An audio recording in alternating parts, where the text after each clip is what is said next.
Hey guys, and welcome to the channel. Today we're talking Starfield, and I want to say real quick thank you to all the new subscribers, all the comments, and all the support I've been getting on this channel. Really been having a great time speaking to all you guys in the comment section, and can't say how much I appreciate the love and support. So thank you very, very much for that. If you're new to the channel and you like Starfield content, consider subscribing if you want. If not, no big deal. So topic of the day that I run into a lot is whether or not Bethesda should move from the creation engine over to Unreal 5. And I think this is a fun topic for me specifically because I actually came from the world of development, but also because I just think there's a lot of interesting information out there. I'll say interesting, I mean bad. But about this, there's a little bit of an ignorance to the subject.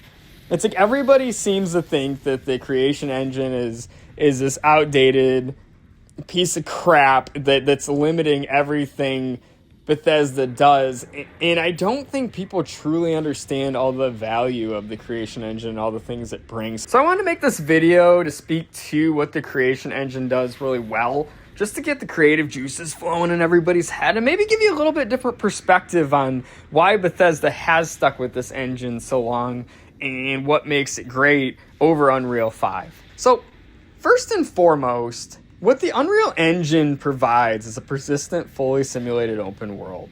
So the creation engine is exceptionally good at world persistence. Every line item you drop stays where it was left, even years later in the game, which makes the game extremely immersive because as you're playing, like you literally pick up a vase and move it from like 3 inches over or drop it off a table. You come back and it's still there, just like it would be in the real world. It's funny to me, like how people talk about immersion and immersion breaking things, where like a load screen's so immersion breaking to somebody, even though every game has it, by the way.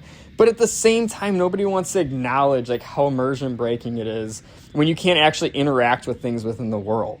Like almost everything in a Bethesda world is a real object, just like it is in the real world. When you walk into a building and there's a chair there, you can go and kick that chair over. You could pick up that chair and bring it in your spaceship with you.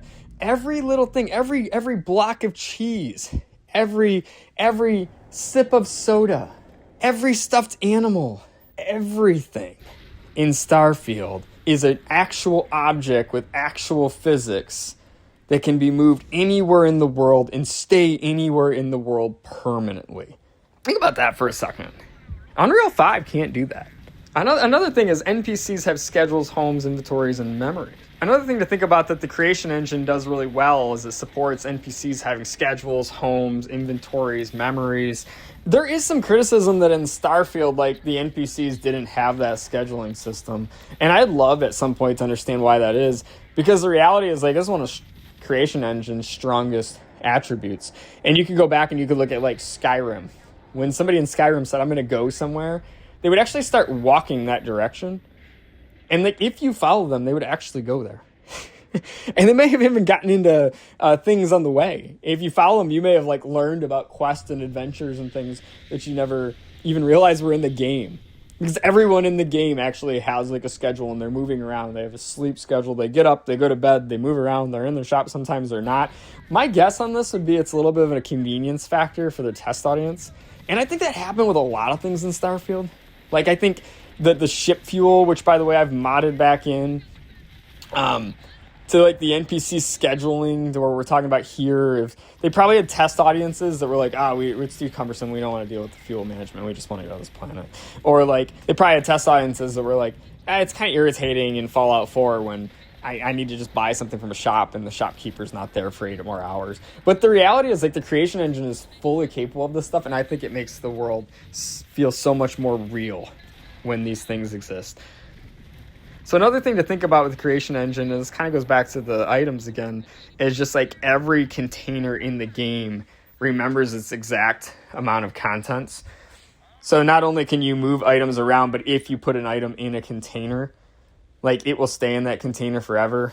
And that container, once again, because it's also an item, can be anywhere. So I could drop a container on the moon and I could come back like literally 600 hours later, and that container's not only going to still be there on the moon, flipped upside down if I made it flipped upside down, but on top of that, like every single item within that container is going to be intact and still there. And you can also think of bodies as items in a way, that bodies are also assets in these games that just don't go anywhere. It's crazy. Like, I'm playing Fallout 4, I shot some guy on the original bridge coming out of Sanctuary, and literally like 500 hours later, that dude is still on the bridge in his underwear because I looted him and took all his stuff, which is another amazing feature of the apparel are all items too, right? So not only can I take that piece of that item, not only can I take that item from somebody, I can hold it, I can drop it. I could take someone's helmet off in Skyrim and place it 2 feet from them and walk away, and 600 hours later come back and that helmet's gonna be sitting next to him. Or then at 600 hours later, I could decide, you know what? I want that helmet. Pick that thing up, put it on my own head, and travel around with it. In Unreal Engine, this level of granular persistence requires a lot of custom systems and careful memory management. And it matters because it makes Bethesda games feel like a living world, not a series of levels. Let's talk about my second point on hand, and that is modding support out of the box. So the creation engine was designed for modding from the ground up and from day one. You have official mod tools like the creation kit. You have easy data-driven changes, quest items, and NPCs. Your mods can be layered and combined without recompiling the game. And these are all like crazy things too to consider.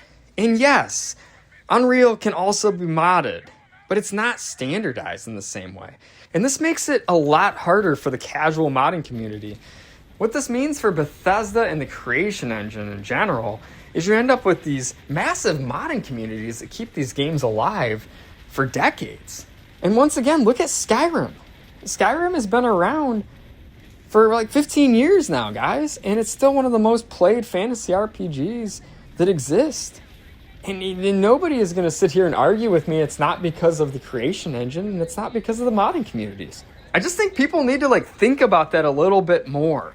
Everyone gets so hung up on hating something that they don't even truly understand. And I really think they're missing the value of what it really is.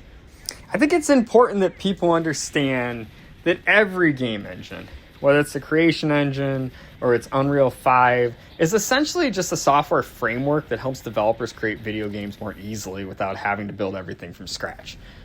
It's a toolkit. It's a workspace for making games, essentially, right, guys? And what the engine does is it allows things like graphics rendering, physics, sound, input handling, scripting, asset management, all these type of things to be somewhat pre-built or modifiable so that you don't have to just reinvent the wheel every time. So having Bethesda move over to Unreal 5 would require them to have to reinvent the wheel on a bunch of things, which is just going to slow things up like crazy. It's going to take 10 steps backwards to every 1 step forward. And overall, I just don't know if the overall community understands this, because this is something I see within the comments all the time is, they need to get off the creation engine. They need to get off the creation engine. It's like, the creation engine is what makes Bethesda games great. Now, there's a light at the end of the tunnel, guys. And it's real exciting. And I did want to talk about it today. And that is, we're starting to hear information regarding the creation engine and the Unreal engine working together to be able to provide the Bethesda experience, but also the Unreal experience. So I've kind of beat up on Unreal a little bit today, but some of my favorite games are Unreal. Unreal does a lot of things amazing too. And it starts with graphics, right? Character models, graphics, some of their own asset management. They have a lot of cool things within the Unreal Engine as well. And so I'm overall excited about where this goes, where this takes us. As we speak, it's rumored that Microsoft is helping Bethesda with an outside team that is coupling these two engines together so that Elder Scrolls 6, and it sounds like the expansion to Starfield coming, hopefully in 2026, is going to be run off of this new updated creation engine, which uses assets from Unreal Engine at the same time. And I am so stoked about this because, like I said, as much as I'm pushing back constantly on people that just don't really understand what an engine even is, yet alone the importance of the creation engine and what that would do to the Bethesda experience if they didn't have the creation engine, I also can acknowledge some of its shortcomings in what Unreal does better. And so if we can couple these things together and make a baby, I think we're talking about like the coolest Bethesda experience we've ever seen. And I can't wait to see it. So I'm going to leave it there, guys. Love to hear your comments in the comment section. If you stuck around this long, thank you, thank you, thank you. Consider subscribing if you like this kind of content. And have a great day.